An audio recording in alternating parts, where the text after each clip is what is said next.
So I loved them both, and it's all season based. So you played field hockey in the fall, and you played lacrosse in the spring. Yep. And my year was one of the last ones they let you play two sports in Division 1. So I and I loved it. I don't know, but they both it just brings me a lot of joy. So I just felt like, you know what, sometimes the mixing it up is a good thing. Now I feel like everybody does everything the same thing consistently. I feel like that'd be harder. I kind of liked having some variety. Oh, and that's tough to play too when you're in college, for It was sure. fun. It was hard, but it was fun. Yeah. Okay, so I get picked on for this all the time. What do you call the 6 p.m. meal where you grew up? Dinner or supper? Oh, dinner. Yes. I'm farm girl, so I'm supper. So it Yes, took I'm a me a while to get Northeast used to girl. that. So I'm dinner. Yes. All right, so that's the lead in to the next question then. What is your favorite dinner? That again, I'm so mood based. So I'm terrible at favorite things because I like if I just Friday nights, it's like pizza. I love, we love just grabbing a pizza. I love anything pasta. I'm a pescatarian. I don't eat meat. So I love fish. I can do anything. So I never have like a favorite. I have a go-to. So it's like Yep. go-to pizza, comfort food, that kind of thing, depending on a mood or if you want something a little more healthy, I love veggies too, stuff like that. So I can Got pretty much eat anything that's not meat. it. All right, how about your favorite adult beverage? Beer. That's a simple one. Very I know simple. All right, just a great, like really cold beer. got it. All right, what's your favorite COVID activity with either family or friends? Binge watching. So I would Oh, say my husband and I are big binge watchers. So I traveled probably 70% of the time before COVID. So it was this crazy, like, what is happening? I'm at home. But it's been so fun because it's a whole different experience. So we've had a lot of fun doing binge watching of different shows. okay, very, very fun. What's the last one you binged? We're actually Succession. I don't know if anyone's watched that. Like it's already at the third season, but we're just starting. No, So I we just have heard it. figured So that my out. daughters are saying I have to watch it. You So it's have to on my it's list. ridiculous and crazy, but Fun. it's fun to watch. Yeah. Very good. What's your next travel destination and when are you going? We will probably go to North Carolina for Thanksgiving. Very fun. What's Yeah. your favorite book? Oh, see, I'm terrible at favorites. I'm actually rereading right now Dare to Lead by Brene Brown. Yep. And our at Microsoft, we had actually our entire 10,000 person organization go through a Dare to Lead training. Yep. And so I just came into this job 4 months ago. So I sort of came on the back end of all of that work. So I read the book once prior, but now that I'm sort of integrating into the team, I'm reading it again just to make sure that I'm up to speed on everything. So, It's and a it's good just, book. it is, right? You could just, Yep. there's so many little nuggets. There's so many good There nuggets. are. I'm about three-fourths the way through it, and it sounds like a lot of our audience I see in the chat room are also going through it. So It's great just, I book. love it. Yeah. All right, last rapid question. What movie best describes your life? I'm going to say, I can't think of a movie that best describes my life. I will say Ted Lasso, in many ways, I feel like describes me. Yeah. And I say that because I love sports. I say that because I love underdogs. Um, I say it mostly because I love what that show stands for, which Love. is community and positivity and believing in things and bringing people together. And, no one person is more important than the team. And that just sort of, that's how I feel about life. So I think I like really, that show really resonates with me. And it has a ton of humor, and which I'm a big fan of. I think we often Love. take ourselves a little too seriously in life. So Yep. We need that that's what I would say. reminder. Yeah. Yes. Yep. Oh, well, Deb, thank you for going through that with Yeah, me. It's of just a course. fun way to get to know Yeah, you and let the audience get absolutely. to know you. I still want to see your 80s hair picture, though. I think that would be I should. wonderful from high I school. wonder if anyone on my team is on this call because they could post it in the chat. They Oh, have it. goodness. That would It's be pretty nice hilarious. stuff. All right, Deb, let's transition into our key topics for the Sure. day.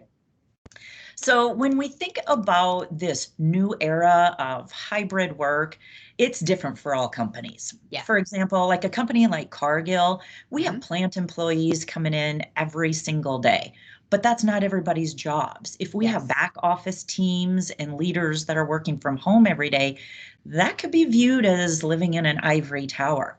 So there needs to be equity for all employees when you have that hybrid model. So how do you make these decisions on being flexible, Yeah. using your collaboration tools and retaining top talent when you do want people to come back into work? And then how do you ensure equity for all employees? Yeah, look, this is a hard one, and I think everyone is struggling with this. So I would say I spend a tremendous amount of time talking to companies about what should we do, how should we do it, what's the best approach. And I think I would say, who knows what's right? Like we're learning, we're all learning. So I think there's no right answer. I think what we're focused on at Microsoft is flexibility. So we're really orienting around trying to create environments where we are allowing people to be as flexible as possible. We are thinking about it in the context of each team and how the team operates. So there's examples similar to you. We have data centers where people are going to be there full time every day. That's the nature of that work. So we think about it from the context of the nature of the work, and then we think about it from the context of what's the team doing and where do you live in the world. So the world is sort of driving some of this in terms of that culture. I'll use the US as an example. Right now, we're in what we call a soft open, which means you can go to the office. You are not encouraged to go to the office actually right now, but you can if you want. And then when we do go back to what we consider like true open, we're going with almost like a 51-49 approach where generally half of your time will be in office and half of your time will not. So the direction we're providing is you work with your manager and you figure out what that means from a flex time perspective. So what we're finding is that one component of it is in office, out of office, but the other component is flexibility. So we're seeing people asking more for almost like, hey, it's easier for me to work later in the evening because I need to drop off kids at daycare or whatever the case may be. So they're just saying, please allow for some flexibility as we go through this. And Mhm. that seems to be helping us from the standpoint of employee satisfaction. So we're constantly doing polls and surveys to try to figure out what people want. What's crazy is people say 70% of people say, I want to go back to the office. 70% of the people say, I want to work flexibly. So it's just with flexibility. So it's sort of like, how? Like Yeah. everyone's voting for everything. So And it just keeps changing. yeah. So I think flexibility is key. Listen to your workforce. And I think it's really important that we keep communicating that we're going to be agile because we just don't know. We don't know what's coming. We don't know if what happens in 2 months, 5 months, 12 months. So we're doing our best to listen, learn, and adjust. Agreed. And you work with a lot of different companies in your Hmm. job. So, how are companies retaining talent when most businesses want people to come back to work, yet they know they need to offer that flexibility, like you were just talking about, for remote and or hybrid work? Yeah, it's super interesting because your point on being equitable across all is really challenging. Mhm. So I had a conversation with a customer in financial services just recently, and they're pretty hardcore in terms of coming back. And so Yep. they're starting to get anxious because they are seeing some of their best employees saying, like, I don't know, like that's not really what I want to do. I already moved out of the city, as an example. I don't want to make that commute anymore. So they're standing firm. I think we'll see, what happens when they have 3 or 6 months into this, what type of retention challenges do they have? So I think again, it's sort of a learn as you go, which isn't a super answer, but I think it's the real answer in terms of how everyone's going to be reacting to this. And I think that we're going to learn where there are types of businesses that can function super well, and we've proved it, by the way, in this pandemic, you can do it in Yep. many jobs, not all jobs, you can do it remotely. So I think the key is going to be learning and listening and really hearing from your people and paying attention. So there's a difference between hearing it and learning it and listening to it. You have to actually figure out, are you going to action it? And I think that's the piece that we're continuing to push on. Just listen and learn and be agile. So I think it's going to be interesting. We're going to learn a lot in the next 6 months. Yeah. No, I agree with that. And we're also in this era where I think it's being called the bold resignation. Hmm. And we're seeing people leave jobs that require some degree of in the house or in the office, but yet they're leaving that to take jobs that allow for 100% remote. So, Yes. how does a company compete with Yeah. that? Yeah, and I think it's funny. Satya, I think they were calling it the Great Resignation, and Great. Satya, our CEO, actually, I think, I don't know if he coined it or if he picked it up somewhere else, but he was saying it's the Great Reshuffle. And I Yeah. think that's right. I mean, I think people are sort of shuffling around. I think it's going to settle. I mean, I think that we don't know what the majority really wants. They're saying flexible. What the definition of what flexible means is different to every person. So I think some will be fine going to an office as long as they can go to an office on a flexible schedule. Others will say, I'm never going back to the office, and that's okay too. And I think people just have to recognize, if you're going to have a position that's pretty firm around, I'm not going to allow it remote, then if I were them, I would expect that you're going to see some exits, and you better plan a strategy to figure out how you're going to deal with the attrition that you're likely going to see. Again, Yeah. that's just an expectation. Whether that's actually what happens or not, I think we'll see. Yeah. No, I agree with you on that. When we think about top leaders, Mm-hmm. especially female executives, we often wonder, what was their path?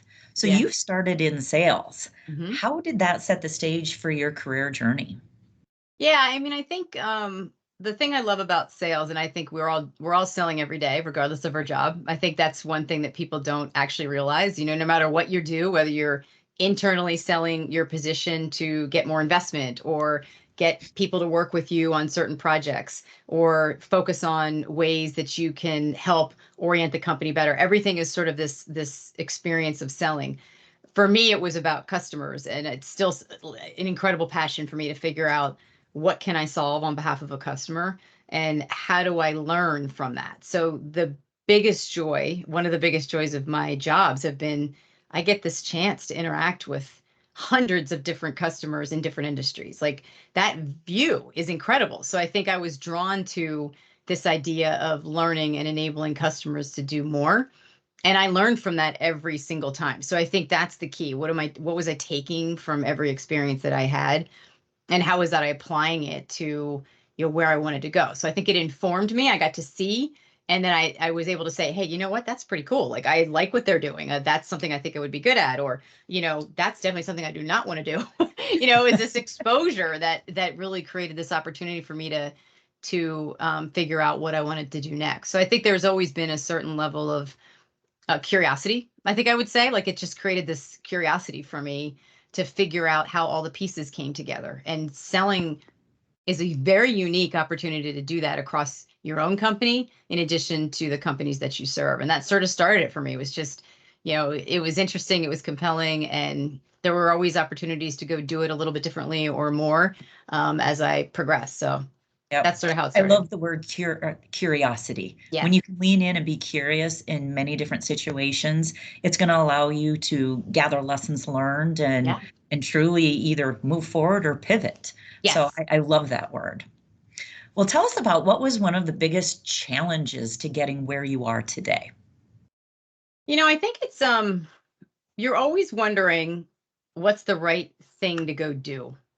Yeah. I think early on, I always was wondering, am I making the right choice? Is this the right role? Am I making a good decision? So I think that was always challenging. Like, just, it wasn't so much, like, did I overcome some giant obstacle? I can't say that I did. Like, I can't say there was something in my career that was like this huge obstacle that I had to sort. And I'm not sure anybody, not as many people have that. I think more people have the challenge of determining, what do I want to actually do? What am Mhm. I good at? What do I want to learn?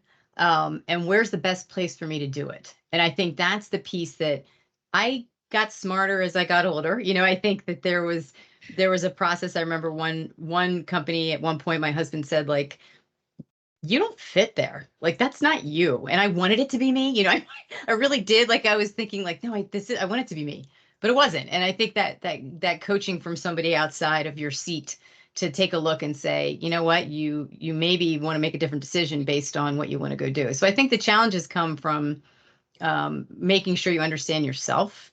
Mhm. And I think you can create a path. Like, I really do. I've always been a really strong believer in, you know, having the confidence to push on Yep. things that are important to you and that are you're passionate about. Like, and that's another one. It's okay to not be passionate about things everybody else is. Like, I do think we tend to sometimes say, like, well, that's the path you're supposed to go that way. And that was always challenging for me early to feel like I should be following that path, and then but I didn't want to. So it's I always sort of started thinking I don't want to do that. That's not where I want to go. So I just made the choice to go a different way, and I think that was hard. It was hard to like Mhm. sort of have the confidence to do that early on. Especially when you're young, you know, you're Yes. in that mode of what should I be doing? And Yes. you got to stay true to your values, you got to stay true to Yes. your passion and go on your own path. Don't be afraid to forge that path. Yeah, and you get a lot of advice, and it's not always good advice. And I It's think not that's always hard good. too. Like that part was always hard for me. I always felt like, why everybody has an opinion. Yes, But what's the absolutely. right one for me? I'm not sure. So that was hard too to filter what were it's all inputs, and inputs are always helpful. But what are the ones that are really resonating with you as a person? I think were it was helpful to sort of learn your way through that. And that was something that I also felt like took me some time to figure out. Like not all advice is good, and not all advice is actually for your benefit, if that makes sense. I didn't sometimes people aren't always on your team, you know what I mean? And I think that Yep. sometimes you get advice that's not exactly super helpful. Yep. Agreed.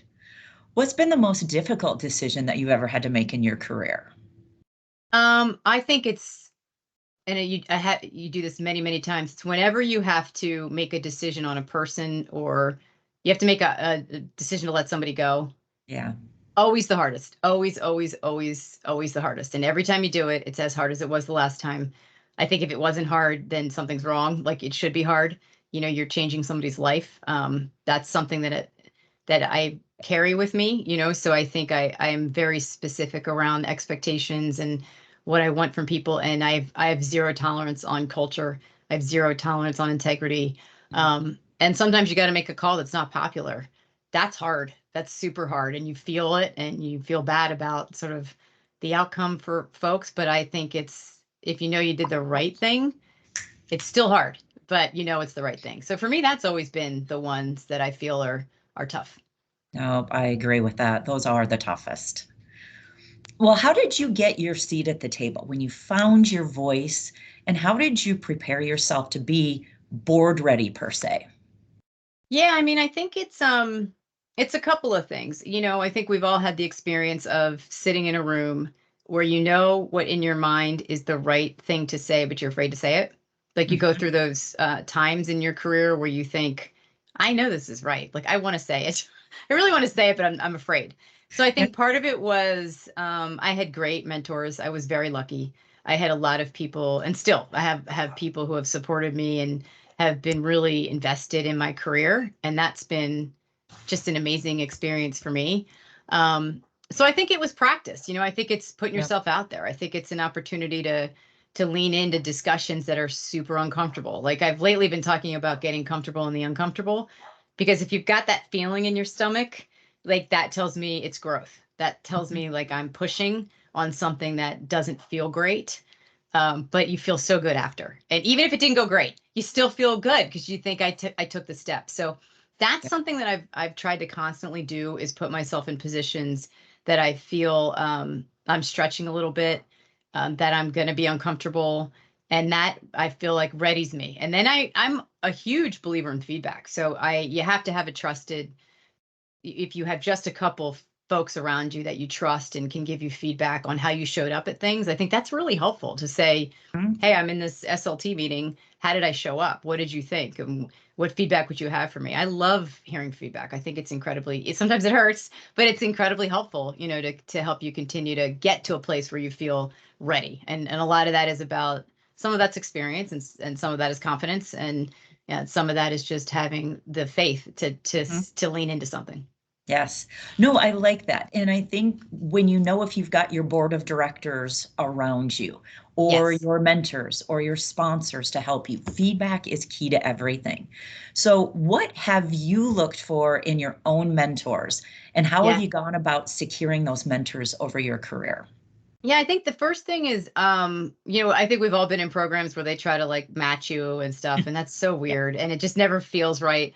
I've always looked for people first that have the same values.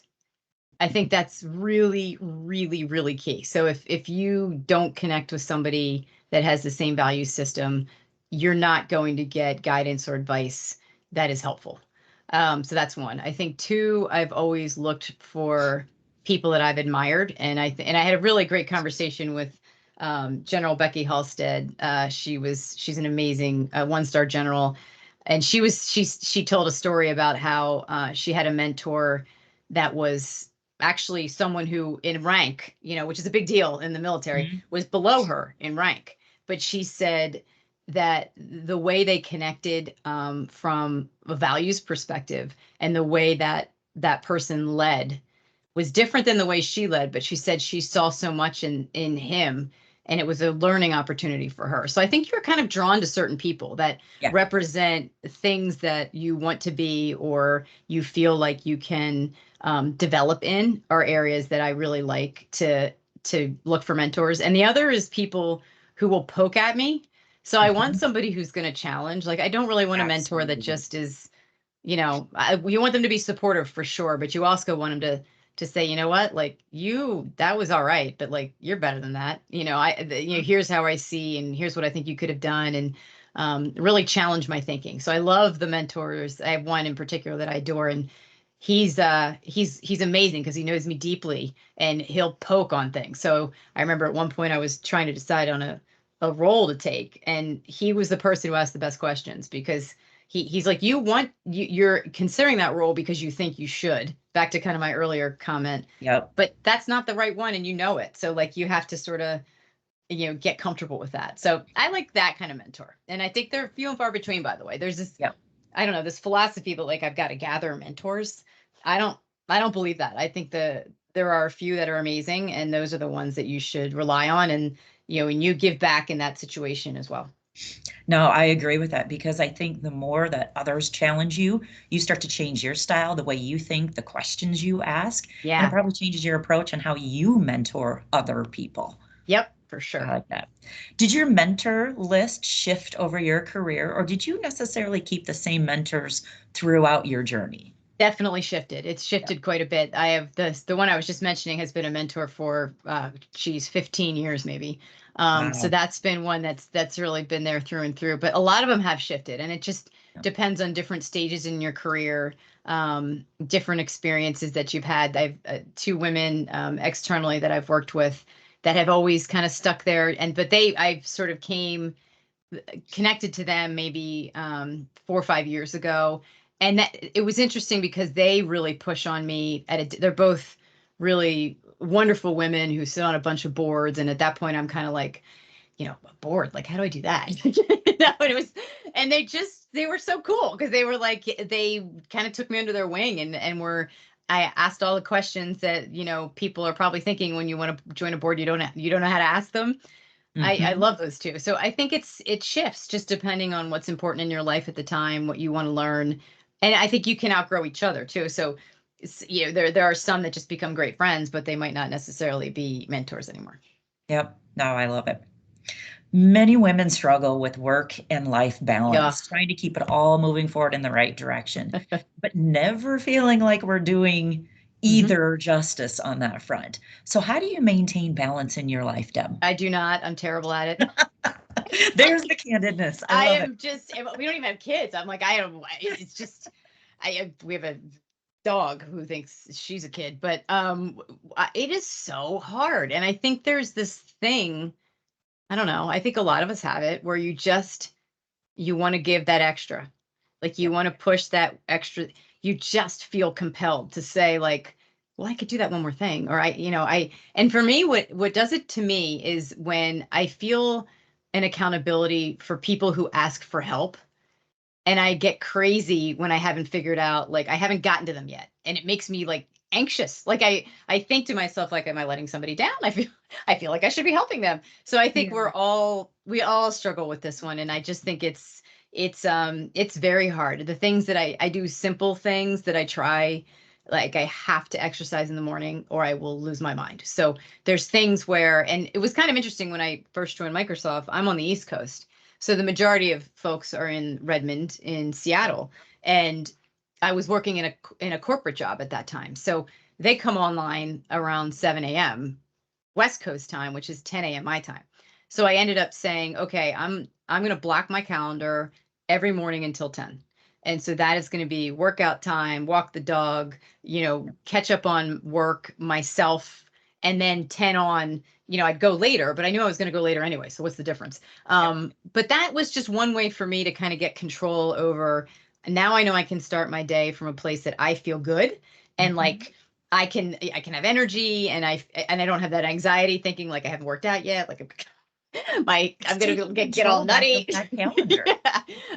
So it's stuff like that I try to do. And I mean, this people on here are gonna be like, oh my God. But I also try not to weekends, like do not touch my weekends. Like I am pretty good at saying like hands off. I am not, you can send me stuff. I'm not touching it because I just, I go hard and like full on. So I have to like have that downtime or I don't do well. So, and my husband's great. And you know what else is a really good idea?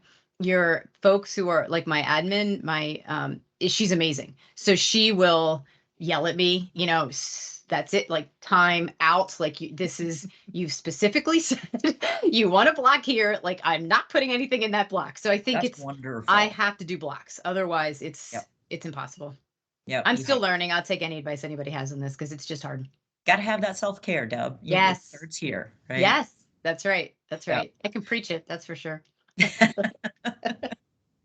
Well, what's one of the most important lessons you've learned in your career journey that you'd like to share with our WLiT community?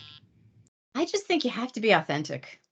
It's just, that's the other thing I think as I was going through career steps, you meet people and you're kind of like, ooh, like, should I be more like that? Like I love the way they showed up. Like maybe I should be working harder to be like that. And don't do that. Like that's just the word. Like there's no problem with learning skills and capabilities or things from people, but you got to be you. And I think like that's something I've recently, in the last couple of years just felt so centered around, like you get me. So I don't care what my job title is. I don't care. It doesn't matter. Like I'm the same exact person you see here as I am on the weekends as I am.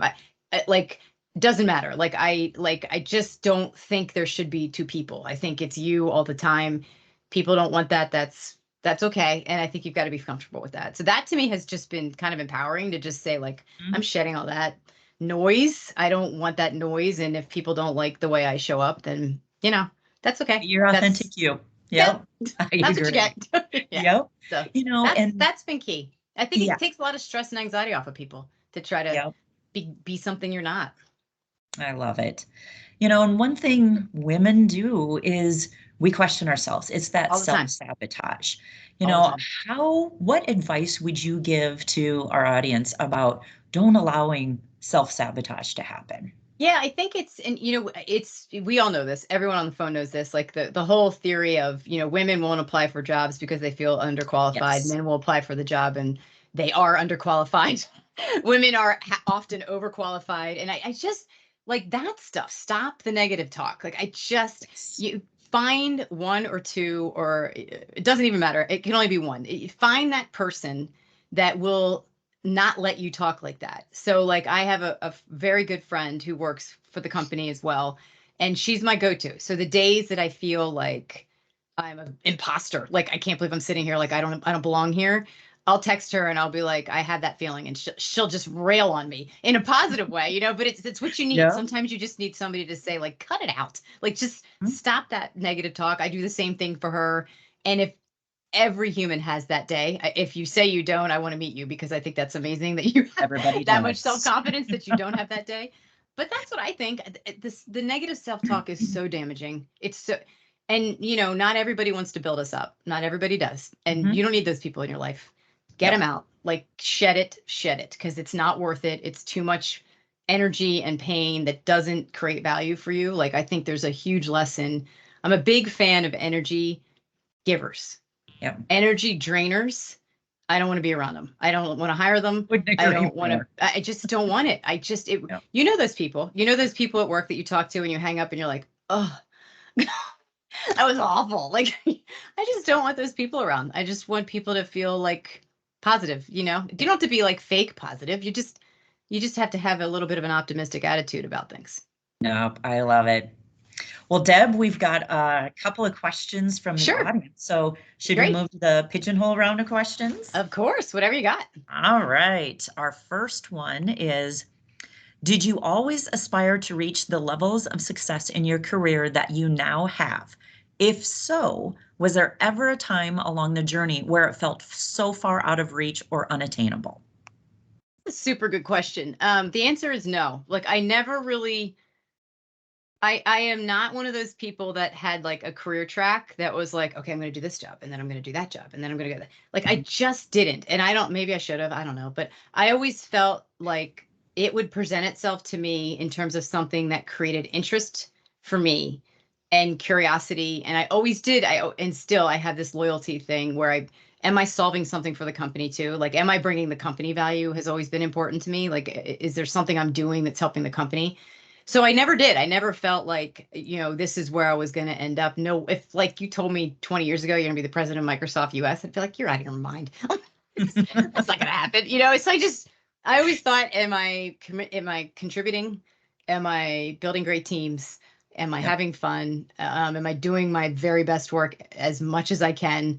That was sort of everything that I focused on. I tried not to make it about the next job or the next this or the next that. I was aware of them. Don't get me wrong. Like I knew there'd be things I'd want to do more of. And it always for me was, when did I stop feeling challenged?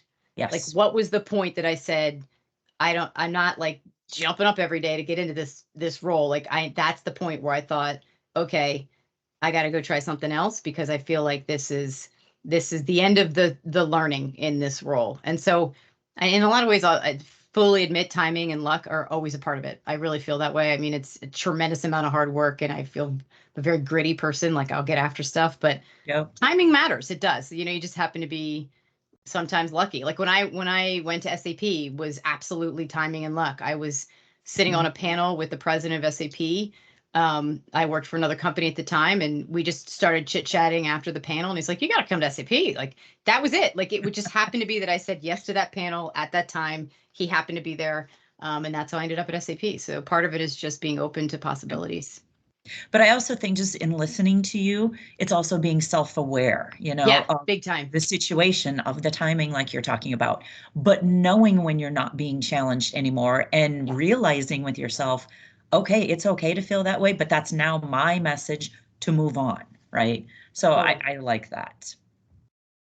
Another question is, how have you navigated or coached others to navigate conversations about wage gaps? Oh, this is a good one. Good one. So I this is something I want to kick myself like 10 years ago that I just always felt like, oh, I'm so lucky to have this job. Like we're all guilty of this, right? Where you We are. just think like, and I think it's you have to, again, this is a conversation you have to have with confidence. And I think it's always been, oftentimes I would have a discussion where I would say, look, I know what I contribute Yep. and you know what I contribute. And so if you believe that where I'm being compensated is representing that, then that's okay. But I'm going to ask you to reconsider that. So I think you have to be respectful. I think you have to be direct. And oftentimes, I actually never made it about anyone else. So I never said, I know so and so or so and so.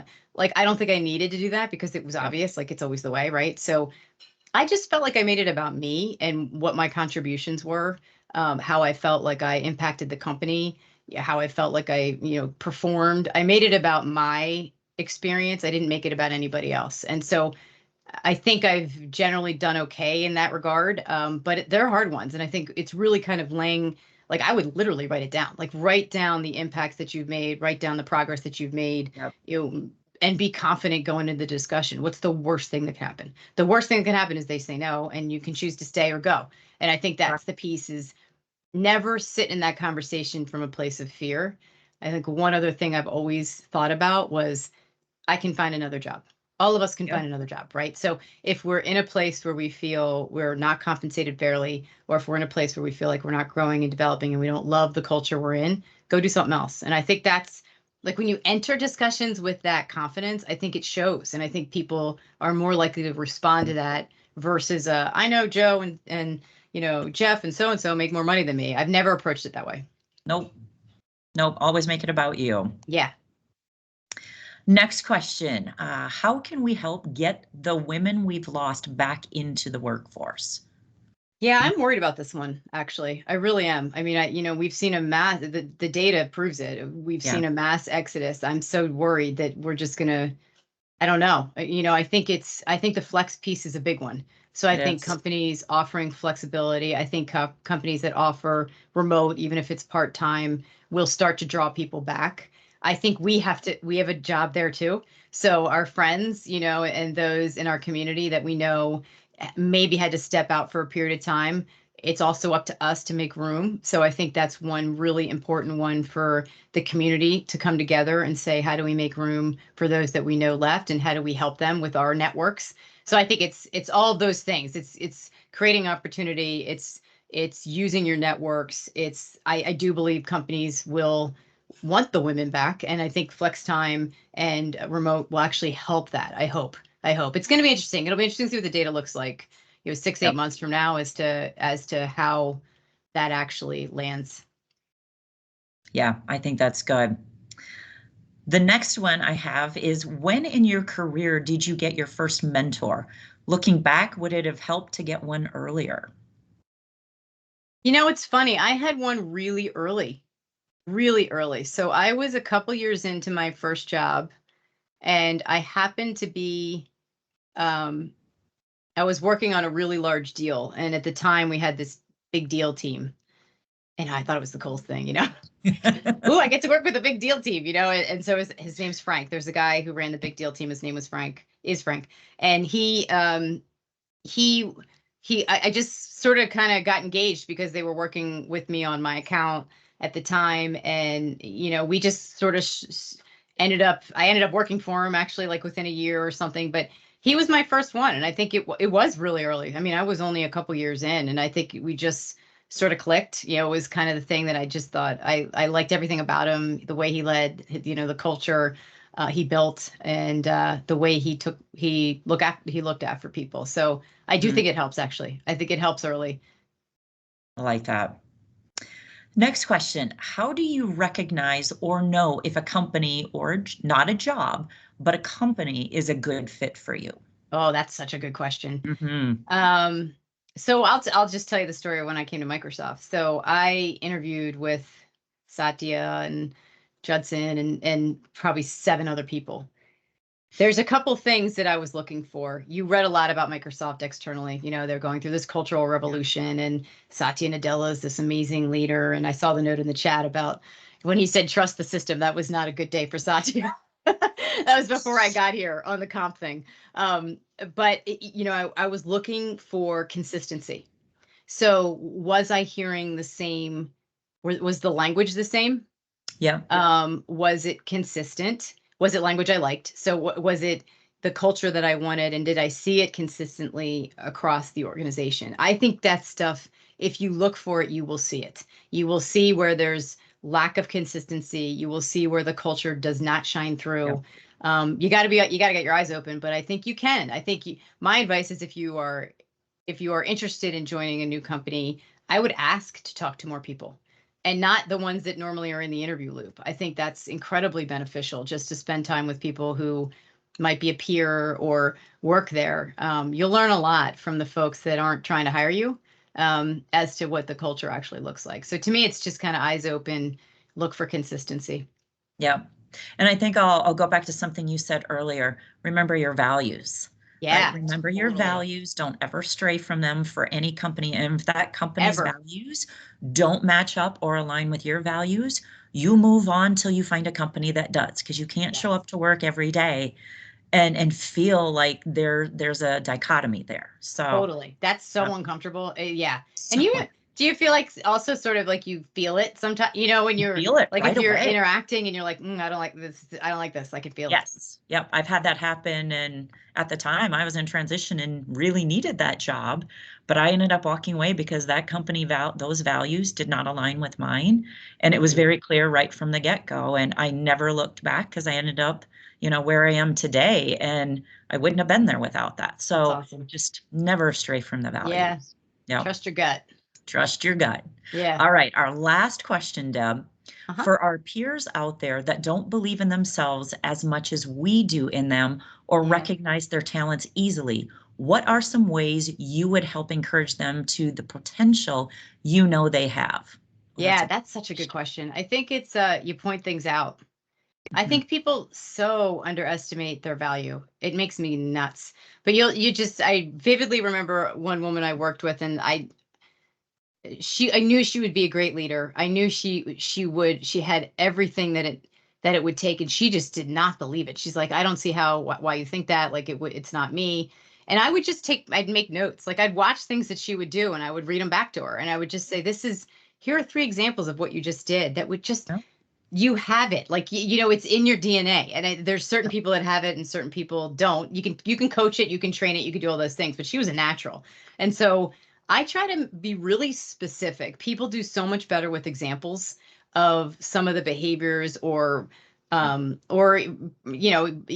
they make, whatever it is. I think it's incredibly valuable to capture those things and share them back and let them know what other people think. Sometimes the it's really cool to say, what do you think your brand is? Mm-hmm. And then you go ask everybody else and you say, this is what everybody else thinks your brand is. And most of the time, most of the time, the brand that others are talking about is Yeah, actually much stronger than the person thinks. And I think that's such a neat thing to be able to take that back and say, see, absolutely. yeah, examples. I think examples are incredibly helpful. Yeah, I love it, Deb. Well, thank you so much for Yeah, being here with us today and sharing your career journey, your my pleasure. experiences and insights with us. You've got great perspective on the new era of hybrid work, and I really appreciate the career advice that you gave our audience. So again, thank you for joining us today, Deb. Yeah, it was such a pleasure. Thank you so much for having me, Robin. It was fun. You bet. And Jean, I'll turn it back over to you for some announcements and closing thoughts. All right. Well, Deb, thank you. How inspiring. I feel there's so many so many words of wisdom and path forward. So thank you for your time and being so authentic.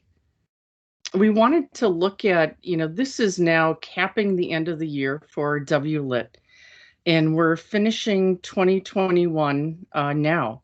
And so wanted to reflect on 2021 and the events that we've had already this year. And it was really an unprecedented year. Usually we have a happy hour, but we ended up with 5 speaking engagements. And so if we look at the next slide, we can look at the fabulous year. And I think of it as a toolkit for career development.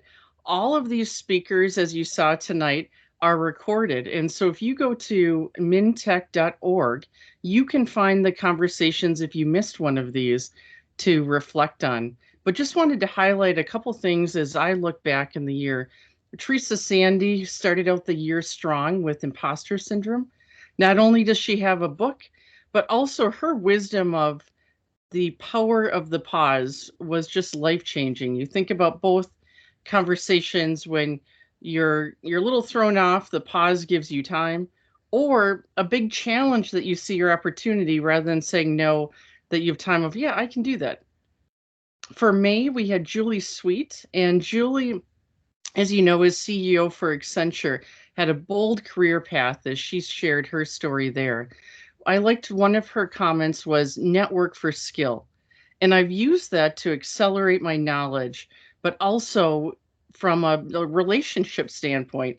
It's amazing when you ask someone for help. They see it as a compliment, and I've been able to build out even a broader network while learning their content and their secret sauce of what they do for work. In June, we had a panel discussion for these 4 women in the community, leaders in technology, leaders in science. Their wisdom was many, but one of the quotes that hit me was, be clear about what you want, ask for it, you deserve it. It was just, it's amazing. And for me, it takes a little longer to become clear of what I want. But once you do, you should just go for it. For Jana Shortall, her her conversation to me was so vulnerable and authentic, similar to Deb. And when her advice of be yourself, be kind, do the best, and then tomorrow do even better. And then tonight, when I think about Deb, one of the things that I saw was, to create your own path and then to take that next step. And so thank you again to Deb, but also just these amazing speakers that we've had throughout the year that, again, you can go out there to Mintech and re-see it and take notes if you want, but certainly a nice way to close out 2021 and also reflect on and think about what does your bold 22 look like. Now, if we look for WLiT, what we're focused on are 3 strategic pillars: diversity, inclusion, networking connection, career advancement, and fulfillment. So similar to this year, we'll be stepping back and looking at what are those topics, what skills, what network do we want to support the WLiT community for a bold 22. Now, what you can expect from us then we'll start with a virtual event in Q1, and we'll be moving to in-person in Q2. Again, it feels like fingers crossed where, there's obviously still COVID going on, but here's our initial plan. So as we finalize it, you'll receive reach outs of the dates and specifics. But I'm really excited about next year, building on already the conversations we've had from 2021. I'd also like to thank our generous sponsors. Again, these are annual sponsors who've supported us through the full year and also had speakers similar to Joey where they're sharing wisdom and what they do. So it's so grateful for their support. And again, along with the prizes throughout the meetings, it's always nice to have a takeaway item. And then finally, I'd like to thank you for participating along with our partnership with Mintech. It's been such a delight to partner with Mintech continually and for each of us to advance then our careers, but also our community together. Thanks for the engagement today. I love the chat. I love the ideas and the hearts and the connections that you were making, even in meeting. So hope you continue to expand your network while we finish up the year and start 2021.